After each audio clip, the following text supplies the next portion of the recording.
En la cena de Acción de Gracias, mi familia me arrinconó. O pagaba la boda de $78,000 de mi hermana o me echaban a la calle. Me humillaron, pero mi silencio fue mi respuesta. 3 semanas después, no dejan de llamar. La boda está cancelada y apenas descubren mi verdadera jugada. Mi nombre es Alejandra Castro y tengo 31 años. Para cuando mi padre deslizó el contrato notariado por la mesa de Acción de Gracias, yo ya sabía que esa cena nunca había sido sobre pavó, gratitud o familia. Era una ejecución escenificada con guarniciones de catering. Mi madre estaba parada en un extremo de la mesa como si estuviera presidiendo una junta directiva en lugar de pasar salsa de arándanos, y mi hermana estaba sentada a 2 asientos de distancia con un lazo de satén blanco y una ridícula tiara de pedrería, sonriendo como si esperara aplausos. Había 50 personas apiñadas en la casa del lago de mis padres cerca del lago WY. Tíos, tías, primos, cuñados, amigos de la iglesia, gente a la que le encantaba ver cómo una familia se rompía siempre y cuando sucediera con buena vajilla. Entonces mi padre dio golpecitos al papel y dijo, paga los $78,000 por la boda de tu hermana o lárgate de esta casa y no vuelvas. Mi madre se levantó tan rápido que su silla raspó la madera dura. Todos en esta mesa están de acuerdo, anunció. Se lo debes. Mi hermana inclinó la cabeza y me dedicó esa sonrisa melosa y ensayada que conocía desde siempre. Ya reservé el lugar con tu tarjeta de crédito, dijo. Así que, en realidad, solo lo estás haciendo más difícil de lo necesario. Cuando no alcancé el bolígrafo, mi madre agarró mi plato y tiró mi cena a la basura. Los parásitos no comen aquí. Mi padre recogió tranquilamente las llaves de mi coche del mostrador y las metió en su bolsillo. El coche se queda hasta que decidas hacer lo correcto. 50 parientes me miraron como si yo fuera el entretenimiento entre el postre y el fútbol americano. Me levanté, abotoné mi abrigo y dije una sola frase que puso blanco el rostro de mi madre. Lo que dije fue, quizás quieras llamar al lugar antes de llamarme ingrata. No levanté la voz. No lloré. No supliqué. Esa fue la parte que los inquietó. Mi padre odiaba la calma más que la ira, porque la ira me hacía parecer emocional, pero la calma me hacía parecer segura. Toda la habitación se quedó congelada por medio segundo. Y entonces mi hermana se rió. ¡Ay, Dios mío, Alejandra, no seas dramática! Se reclinó en su silla, la tiara brillando bajo la lámpara de araña, una mano bien cuidada descansando sobre el contrato como si el dinero ya fuera suyo. Tú trabajas en cumplimiento normativo. Literalmente revisas la exposición de gastos todo el día. $78,000 no es imposible. Es una boda, no una guerra. La miré y casi me río yo también, porque esa frase resumía a mi familia mejor de lo que cualquier terapeuta podría hacerlo. Para ellos, mi trabajo, mi salario, mi disciplina, mi aburrida responsabilidad adulta, eran activos comunales. Cualquier cosa que construyera era de alguna manera un recurso familiar, especialmente si Mariana quería algo caro y fotogénico. Mi madre se cruzó de brazos. Tu hermana tiene una sola oportunidad de tener la boda que se merece. Y yo tengo una oportunidad de ser tratada como un ser humano, dije. Parece que ambas vinimos aquí con sueños. Fue entonces cuando mi padre les dijo a todos lo que claramente pensó que me acabaría. Dijo que había guardado silencio durante años mientras yo vivía egoístamente, mientras la familia vertía amor en mí y no recibía nada a cambio. Luego comenzó a enumerar las cosas que habían hecho por mí como si estuviera leyendo partidas de una factura. Tu primer coche usado, el año que me quedé en casa después de la universidad, dinero para libros de texto hace una década. Todo estaba ensayado. Incluso las pausas estaban ensayadas. Luego mi madre añadió, siempre has resentido a tu hermana porque ella une a la gente y tú llevas la cuenta. Mariana suspiró dramáticamente y dijo, honestamente, Alejandra, pensé que a los 31 años ya habrías superado los celos. Ese fue el momento en que dejé de verlos como familia y comencé a verlos como un riesgo coordinado de fraude. Metí la mano en mi bolso, saqué mi teléfono y dije, ya que estamos haciendo recibos, hagámoslos correctamente. La expresión de mi padre cambió primero. Él conocía ese tono. 2 años antes, había descubierto que alguien había intentado agregarse como usuario autorizado en una de mis tarjetas personales. El banco congeló la cuenta, abrió una revisión interna y me dijo lo suficiente para que entendiera una cosa: la solicitud había originado desde el círculo familiar. Nunca recibí una disculpa. Recibí silencio, luego culpa, luego la habitual sugerencia de que estaba exagerando. Miré a mi madre. ¿Te gustaría contarles a todos por qué mi tarjeta fue marcada hace 2 años? Ella respondió demasiado rápido: este no es el momento para tu paranoia. Esa respuesta le dijo a toda la sala más que una confesión. Mi tía cerca del final de la mesa dejó de masticar. Un primo dejó el tenedor. La sonrisa de Mariana finalmente parpadeó. Toqué mi teléfono y abrí el hilo de correos electrónicos que me había reenviado 100 veces pero que nunca le había mostrado a nadie. No porque fuera débil, sino porque sabía que una vez que lo hiciera, no habría vuelta atrás. El depósito del lugar no se procesó, dije. No porque me negara esta noche, sino porque la tarjeta que usaste fue bloqueada mucho antes de esta cena, lo que significa que una de 2 cosas sucedió: o Mariana mintió cuando dijo que reservó el lugar con mi tarjeta. O alguien aquí intentó a sabiendas usar una cuenta congelada y esperaba que yo fuera humillada públicamente para arreglarlo. Mariana se enderezó. Estás tratando de arruinar mi boda por un problema técnico. No, dije, estoy exponiendo un problema de robo por el pavo.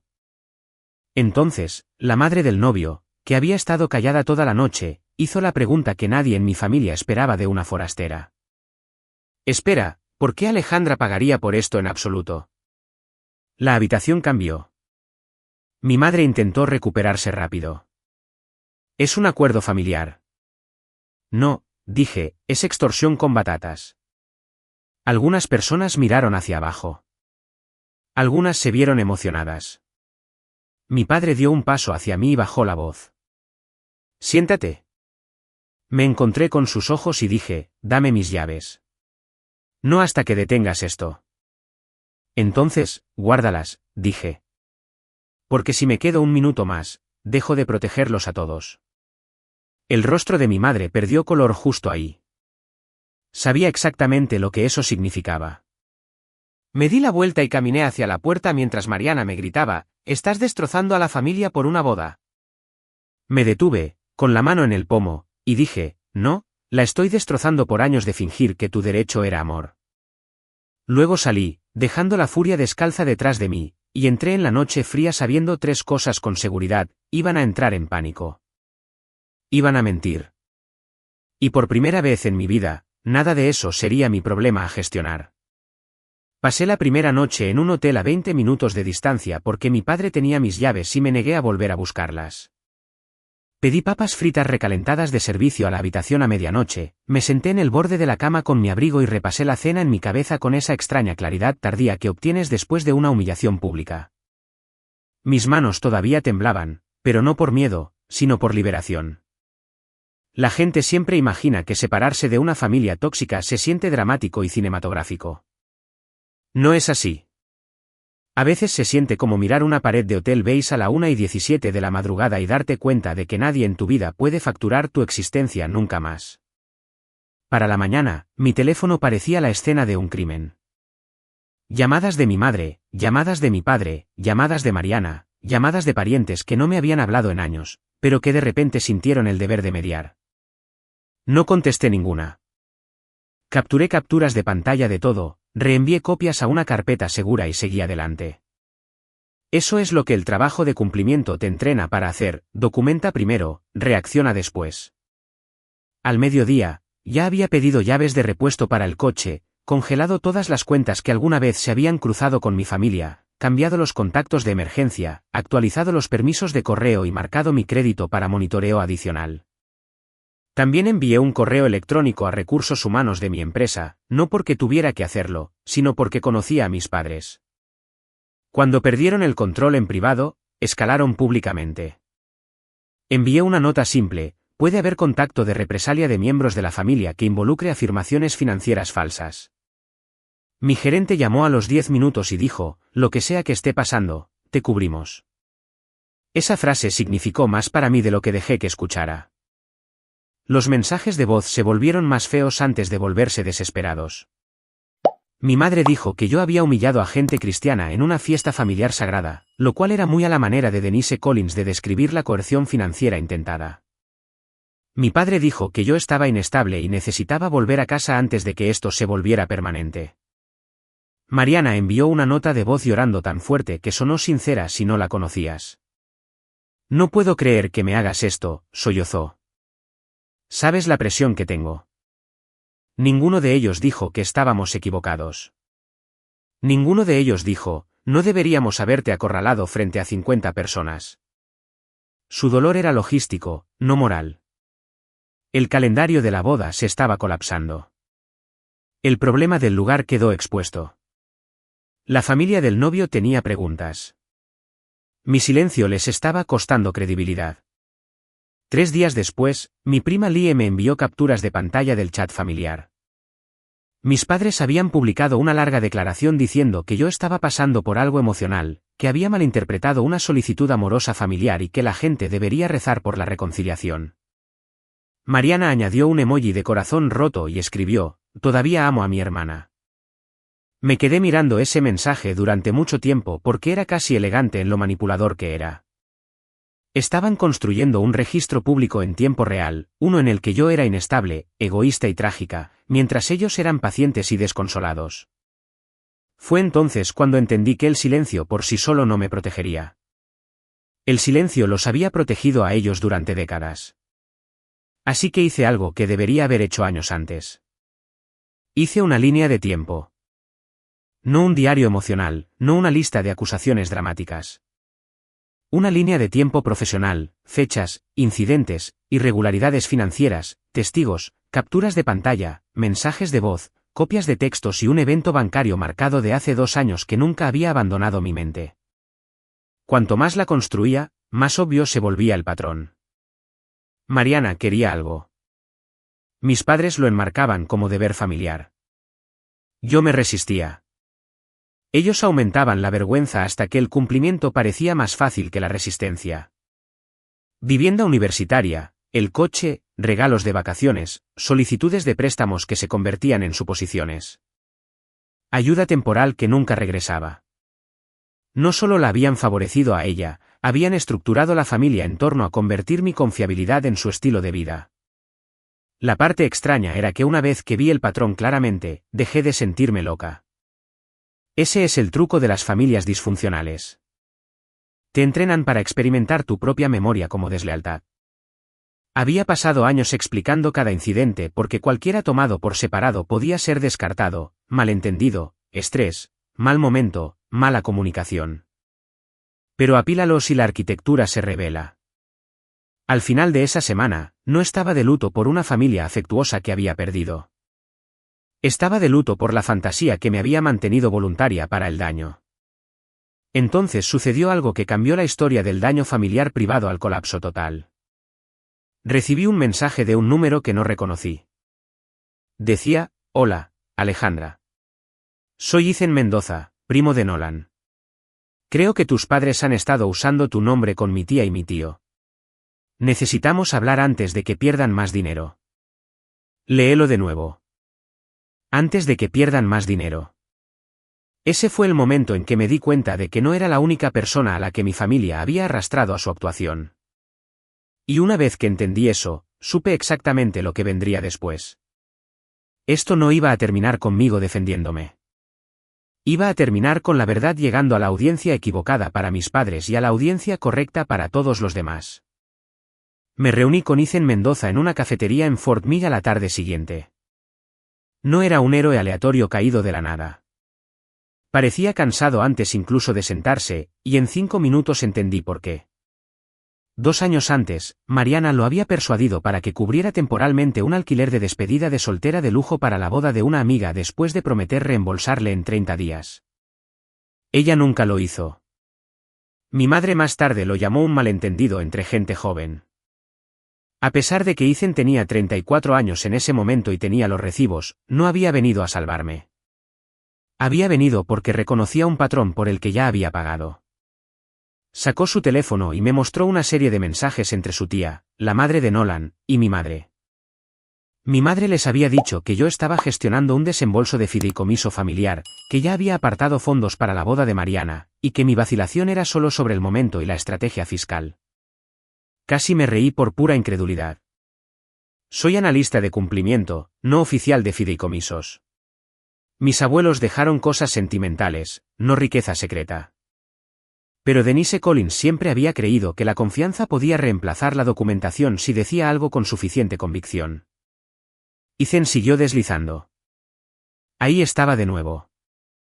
Referencias a mi compromiso formal, mi donación financiera, mi deseo de permanecer en el anonimato, y la peor de todas, Alejandra prefiere no discutir dinero públicamente, pero nos ha asegurado que los principales gastos están cubiertos. Yo no había asegurado nada por el estilo. ¿Cuánto han pagado ya?, pregunté. Ethan exhaló. Mi tía y mi tío adelantaron $22,000 para catering y alojamiento de invitados porque les dijeron que tu contribución cubriría el lugar, la decoración y la fotografía. Nolan firmó contratos que creía respaldados por ambas familias. Luego, el lugar señaló problemas de pago y tu madre dijo que estabas teniendo un episodio mental y habías congelado las cosas impulsivamente. Me quedé sentada por un segundo y dejé que la ira se asentara en forma. No ira salvaje, ira útil. Del tipo que no grita, el que organiza. ¿Sabe Nolan?, pregunté. Ethan asintió una vez. Sabe que algo anda mal. No sabe qué tan mal. Sus padres están avergonzados. Mi tía se siente estafada. Y Alejandra, no solo están preocupados por el dinero. Están preocupados de haber sido arrastrados a una estafa familiar. Esa palabra debería haberme impactado. No lo hizo. Encajaba demasiado bien. Miré a Ethan y dije, les contaré todo lo que pueda probar. Nada más, nada menos. Se reclinó y por primera vez pareció aliviado. Eso es más de lo que nadie más en este lío ha ofrecido. En mi viaje de regreso, pensé en cuántos años había pasado tratando de no hacer quedar mal a mis padres. ¿Cuántas veces había editado mi propia realidad para preservar la suya? Solía pensar que la lealtad significaba absorber el daño en silencio. Pero la lealtad sin verdad es solo trabajo no remunerado. Para cuando llegué a mi complejo de apartamentos, ya había decidido qué hacer. No iba a inundar las redes sociales. No iba a comenzar una guerra pública. Iba a hacer lo que la gente teme más cuando ha construido una vida sobre historias selectivas, iba a colocar información precisa directamente en manos de las personas a las que habían manipulado. Esa noche, redacté un mensaje para Nolan y sus padres. Era corto, tranquilo y limpio. Sin melodrama, sin escombros emocionales. Escribí que recientemente me había enterado de que mi nombre y mis finanzas habían sido utilizados en representaciones relativas a la boda de Mariana, que varias de esas representaciones eran falsas, y que si lo deseaban. Estaba preparada para compartir documentación que aclarara mi no implicación en ningún compromiso financiero relacionado con el evento. Lo leí 6 veces antes de enviarlo, no porque dudara de la verdad, sino porque sabía que en el momento en que lo leyeran, la máquina de bodas que mi familia había pasado meses construyendo comenzaría a devorarse a sí misma. El padre de Nolan respondió 28 minutos después. Pidió reunirse en persona a la mañana siguiente. También escribió una línea que nunca olvidé: si lo que dices es exacto, entonces esto ha ido mucho más allá de un desacuerdo familiar. Tenía razón. Esto ya no se trataba de si Mariana conseguiría su paquete de centro de mesa de ensueño o una escultura de hielo monogramada. Se trataba de fraude disfrazado de obligación familiar. Y todo el mundo estaba a punto de dejar de llamarlo amor. Nos reunimos en una sala privada en un restaurante de club de campo porque los padres de Nolan querían discreción. Y francamente, yo también. Llegaron primero. Nolan también estaba allí, luciendo como un hombre que no había dormido en días. El lápiz labial de su madre estaba perfecto. Pero sus manos temblaban cuando las cruzó sobre la mesa. Su padre se saltó los saludos. Empieza por el principio, dijo. Y lo hice. Les dije que nunca me había ofrecido a financiar la boda de Mariana. Que nunca había administrado un fideicomiso. Que nunca había autorizado a ningún proveedor a usar mi tarjeta, mi nombre o mi identidad financiera. Les mostré el historial de cuentas marcadas, la línea de tiempo que construí, los registros de mensajes y el correo electrónico a mi empleador que documentaba la represalia anticipada. También les conté sobre acción de gracias, sobre el contrato notariado, el ultimátum público, las llaves confiscadas, el plato tirado a la basura y la exigencia de que firmara bajo presión ante 50 testigos. Nolan miró fijamente la mesa durante la mayor parte. Su madre no lo hizo. Me miró todo el tiempo, como lo hacen las personas inteligentes cuando están decidiendo si el dolor está haciendo que alguien exagere. Pero los hechos tienen una textura que las mentiras no tienen. Las fechas coincidían, los documentos coincidían, el momento coincidía. Para cuando terminé, su padre ya no parecía escéptico. Parecía furioso de esa manera controlada y costosa que adoptan los hombres ricos cuando se dan cuenta de que alguien ha confundido sus modales con debilidad. Denise nos dijo que eres tímida con el dinero, dijo. Que odias discutir tu generosidad. Mi madre siempre ha sido creativa cuando mi billetera está involucrada, dije. Luego vino la parte que no esperaba. Nolan desbloqueó su teléfono y reprodujo un mensaje de voz que Mariana le había dejado la semana anterior. En él, se quejaba de que yo estaba demorando la liberación y que si él manejaba a su familia, ella manejaría la mía. Su madre cerró los ojos cuando terminó. Ethan había tenido razón. No solo estaban alarmados. Se sentían estafados. Nolan finalmente me miró y dijo, ¿Mariana sabía que no había fideicomiso? Sí, dije. Quizás no todos los detalles, pero sabía lo suficiente para saber que el dinero no era suyo para prometerlo. Asintió lentamente, como si eso doliera más que cualquier otra cosa. El padre de Nolan se disculpó, salió y realizó 3 llamadas telefónicas. Cuando regresó, el ambiente en la sala había cambiado. El pago del catering programado para la próxima semana está suspendido.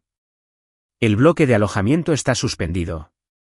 Mi abogado revisará todas las representaciones hechas por tus padres a mi familia. Hasta que esa revisión se complete, no hay boda, añadió muy en voz baja la madre de Nolan. Y no habrá más discusiones privadas con Denise. Había terminado de fingir que la etiqueta requería vulnerabilidad. Lo que sucedió después llegó a mi familia antes de que yo saliera del estacionamiento. Mariana llamó 16 veces en 11 minutos. Mi madre me envió un mensaje de texto, ¿cómo te atreves a ir con ellos? Mi padre escribió, tienes 10 minutos para arreglar esto antes de que lo empeore. Entonces el chat familiar explotó. Al parecer, la madre de Nolan había enviado un mensaje conciso a parientes cercanos de ambos lados. Debido a graves tergiversaciones relativas a la financiación de la boda y compromisos previos, todos los gastos actuales de la boda están bajo revisión inmediata.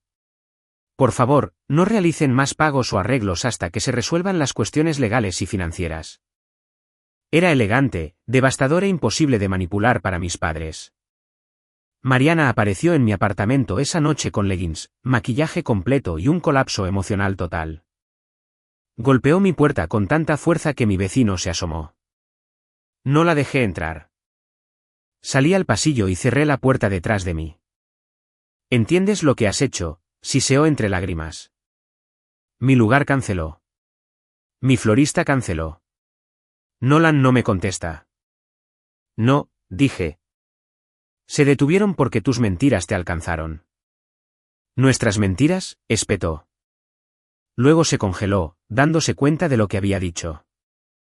Esa única sílaba dijo la verdad mejor que cualquier declaración jurada. Por primera vez en mi vida, Mariana no parecía intocable. Parecía aterrorizada. El rímel corrido, las manos temblorosas. La confianza de la tiara se había ido. Por favor, susurró. Y entonces sucedió. Algo tan pequeño que no significaría nada para nadie más. Dijo, Alejandra, por favor, no dejes que piensen que hice esto sola. Nunca me había pedido ayuda como una hermana antes, solo como una beneficiaria. La miré por un largo rato. No lo hiciste sola, dije. Pero sí lo hiciste tú. Ella comenzó a llorar más fuerte y dijo, me dijeron que tú siempre respondes. Y ahí estaba. El credo familiar. Alejandra lo absorbe. Alejandra lo arregla. Alejandra paga. Negué con la cabeza. Ya no. Se deslizó por la pared del pasillo y se cubrió la cara. Ojalá pudiera decirte que me sentí triunfante. Lo que sentí fue claridad. La venganza no siempre es ruidosa. A veces es simplemente negarse a seguir cargando lo que otros construyeron sobre tu espalda. Entré, cerré la puerta con llave y dejé que mi teléfono sonara hasta agotarse. Para la mañana siguiente, la boda no solo se tambaleaba. Estaba colapsando públicamente. Una vez que la familia del novio retiró la revisión de los fondos, mis padres perdieron lo único que más les importaba, el control de la narrativa. Hasta entonces, todavía podían convencerse de que esto era un malentendido dramático. Pero una vez que el dinero externó, los testigos externos y los abogados externos entraron en escena, sus armas habituales dejaron de funcionar. La vergüenza solo funciona cuando la audiencia confía en el artista. Los míos finalmente habían dejado de confiar, así que escalaron. Mi padre llamó a la recepción de mi oficina, fingiendo que había un problema urgente de conducta financiera que me involucraba.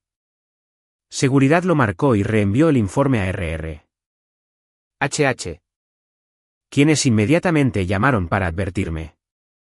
2 horas después, mi madre envió un correo electrónico a uno de mis directores senior desde una cuenta personal afirmando que yo había malversado fondos de parientes y que ahora estaba fabricando historias para evitar el reembolso. Eso podría haberme inquietado si no hubiera informado previamente a mi empresa. En cambio, preservó el correo electrónico, lo documentó legalmente, y mi director respondió exactamente una vez: por favor, dirija cualquier alegación personal posterior a través de asesoría legal. Mis padres pensaban que el profesionalismo era un disfraz. No tenían idea de cómo se veía cuando una institución real dejaba de tolerarlos. Esa noche, mi padre dejó un mensaje de voz diferente a cualquier otro que hubiera enviado antes. Sin gritos, sin autoridad, solo pánico filtrándose en cada aliento. Alejandra, devuélveme la llamada. Esto se está saliendo de control. La gente está haciendo preguntas. Mariana se está desmoronando. La familia de Nolan amenaza con retirarlo todo. Tu madre no puede dormir. Por favor, podemos explicar. Luego otro, y otro. Para el día siguiente, había 36 mensajes de voz solo de él. Algunos enfadados, algunos negociando, algunos casi incoherentes. En uno de ellos, dijo: no entiendes lo que esto nos costará. Escuché esa frase 3 veces porque era lo más cerca que había estado de entenderme. Todavía no se refería a mi costo. Se refería al suyo. Pero era algo. Mientras tanto, los parientes comenzaron a contactarme en privado en lugar de públicamente. Un tío admitió que siempre había sospechado que mis padres eran más duros contigo de lo necesario. Un primo confesó que Denise le había preguntado una vez si estaría dispuesto a presionarme para que Theo firmara una nota familiar a corto plazo. Mi tía Paula, que había visto mi plato golpear la basura en acción de gracias y no había dicho nada, envió un mensaje que simplemente decía: debí haberte defendido. Lo siento. Era tarde. Fue débil. Aún así importó. Los sistemas tóxicos sobreviven gracias a los espectadores silenciosos casi tanto como gracias a los abusadores. Luego vino lo último que mis padres nunca imaginaron que haría. Dejé de proteger su imagen con divulgación selectiva. No fui a Internet. No publiqué con rabia. Envié un correo electrónico medido a los parientes que habían asistido a Acción de Gracias más los pocos miembros de la familia directamente involucrados después. Adjunto había una declaración corta y evidencia de apoyo.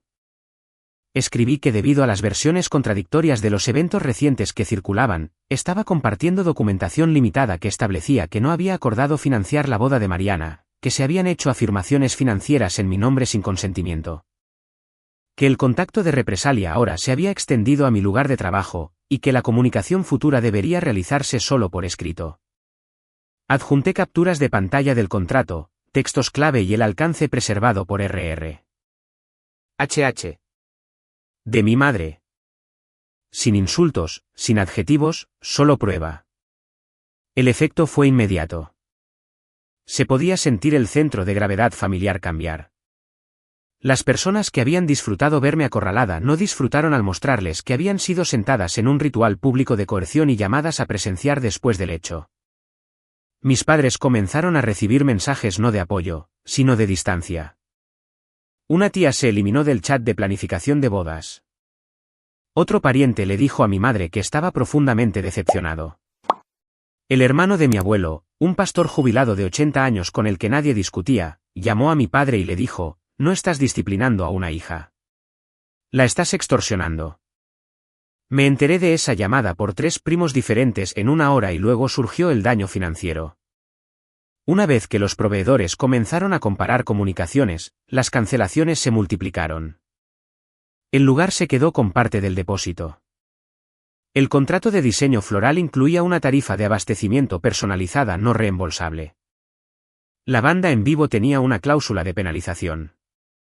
La empresa de carpas de lujo quería cargos de cancelación completos porque la instalación ya había sido programada. Cuando se sumó todo, mis padres se enfrentaban a más de $100,000 en costos hundidos, penalizaciones, depósitos y reembolsos privados que habían asumido que se cubrirían una vez que me obligaran a firmar. Su obra maestra de manipulación tenía una falla fatal: dependía de que mi cumplimiento llegara antes que el papeleo. Mi madre finalmente apareció en mi apartamento sola. Sin perlas, sin lápiz labial perfecto, solo un abrigo de lana, ojos hinchados y la mirada de una mujer que se encuentra con las consecuencias por primera vez en su vida. No la invité a pasar. Se quedó en el pasillo y susurró: «Por favor, detén esto». Casi le pregunté a qué parte se refería. ¿A la verdad, a la evidencia, a la parte donde me negué a pagar por la fantasía de su hija favorita? En cambio, dije, yo no empecé esto. Ella tragó saliva. Estábamos tratando de ayudar a Mariana. No, dije, ustedes estaban tratando de usarme. Su rostro se desmoronó, no porque hubiera descubierto el remordimiento, sino porque la frase era tan limpia que no podía discutir con ella. Luego dijo la cosa que había esperado toda mi vida escuchar y que, de alguna manera, ya no necesitaba. Manejamos mal las cosas. No estábamos equivocados. Manejamos mal las cosas. Incluso su disculpa era logística. Negué con la cabeza. Por eso pasó esto, mamá. Porque para ti, la crueldad es un problema de estrategia. Ella comenzó a llorar y extendió la mano hacia mi brazo. Di un paso atrás. Le dijiste a 50 personas que le debía mi vida a Mariana. Tiraste mi cena. Te llevaste mi coche. Contactaste mi trabajo. Mentiste a otra familia en mi nombre. No necesitas perdón ahora mismo. Necesitas realidad. Se fue sin decir otra palabra. 3 días después, la boda de Mariana fue cancelada oficialmente. No pospuesta. Cancelada. Nolan terminó el compromiso a través de abogados y un correo electrónico brutalmente simple. A la luz de tergiversaciones materiales e irreparable pérdida de confianza, no veo un camino a seguir. Mis padres querían forzarme a un pago de por vida. En cambio, forzaron a su hija dorada a un colapso público que no pudieron controlar. Y aún así, la historia no había terminado porque había una última cosa que aún no habían hecho. No se habían disculpado donde me habían humillado frente a la familia. La última vez que me reuní con Mariana fue en un parque junto al lago 2 semanas después de la cancelación. El invierno había despojado todo hasta dejar ramas y luz fría, lo cual me pareció apropiado. Se veía más pequeña de alguna manera, como la versión de sí misma que solo existía cuando nuestros padres no estaban cerca. Finalmente había emergido y no sabía cómo pararse todavía. Se sentó en un banco sin maquillaje y sin toda la actuación que solía usar como armadura. Cuando me acerqué, no sonrió con suficiencia. No acusó. Simplemente dijo: ahora me están culpando a mí. Le creí al instante. Las familias construidas sobre chivos expiatorios no aprenden del colapso. Simplemente reasignan el peso. Me contó que los proveedores estaban furiosos. La familia de Nolan había cortado el contacto. Los parientes estaban evitando a mis padres. Y nuestro padre había comenzado a decir que Mariana había entendido mal el plan. ¿El plan? Incluso ahora, hablaba como si fuera un problema de programación, no un problema de carácter. Mariana se rió una vez, amarga y corta. Pasé toda mi vida escuchando que merecía más que todos los demás. No me di cuenta de que eso significaba que me dejarían caer de un acantilado si eso los mantenía sintiéndose importantes. Esa fue la primera cosa honesta que le había oído decir sobre nuestra familia. Luego me miró y pidió lo único que todos pensaron que todavía les debía: rescate. ¿Puedes hablar con ellos? ¿Puedes decirles a la familia que yo no fui la única? Había miedo en su voz, pero también algo nuevo. Vergüenza. Me senté a su lado, no demasiado cerca, y observé el movimiento del agua. No fuiste la única, dije. Pero no voy a volver a ese sistema para suavizar las consecuencias para las personas que lo construyeron. Se secó los ojos y susurró: así que eso es todo. Me giré hacia ella. No, esta es la primera cosa honesta que nos ha pasado en años. Comenzó a llorar tranquilamente esta vez, sin manipulación. No sabía lo malo que era para ti, dijo. Porque fue bueno para ti, respondí. La verdad aterrizó entre nosotras y se quedó allí. No le dije que la odiaba. No lo hice. El odio me habría atado a ella más fuerte de lo que el amor lo hizo jamás. Lo que le dije fue esto: no estoy tratando de arruinarte. Me estoy negando a seguir arruinándome para que tú estés cómoda. Asintió lentamente, como si cada palabra tuviera que pasar por todos los viejos guiones familiares antes de poder registrarse. Pensé que siempre responderías, admitió. Eso es lo que nos enseñaron. Lo sé, dije. A mí también me enseñaron eso.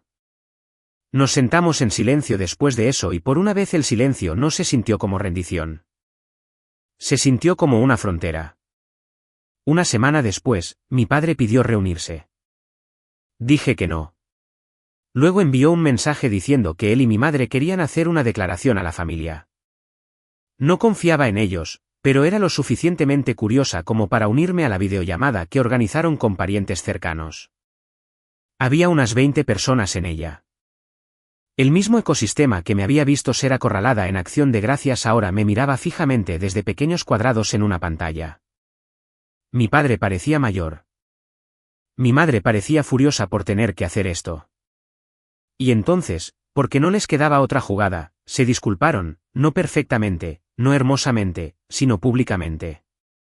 Mi padre admitió que yo nunca había acordado financiar la boda.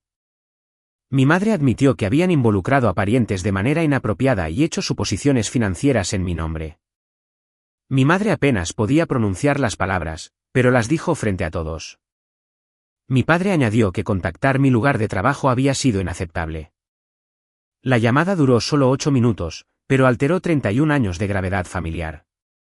Después, varios parientes me enviaron mensajes de texto en privado.